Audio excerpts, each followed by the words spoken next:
the last few days is regarding the protest done by the students in Bangladesh, especially Dhaka.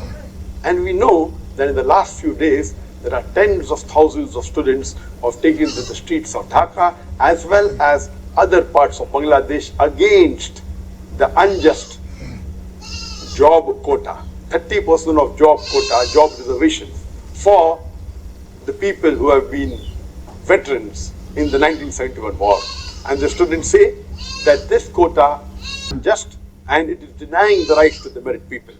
And there are various reports. According to BBC, one report says that 26 people have been killed, the other says 32 people have been killed. According to Guardian, there are more number of people killed. According to BBC, there are 67 people being killed.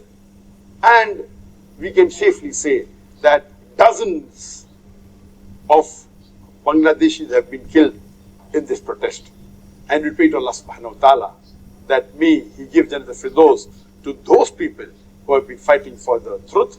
And we pray to Allah subhanahu wa ta'ala that may He give the officials the hikmah and may they solve this problem amicably and see to it that peace prevails and this killing is stopped and violence is stopped. And we pray to Allah subhanahu wa ta'ala that let peace prevail back in Bangladesh as soon as possible.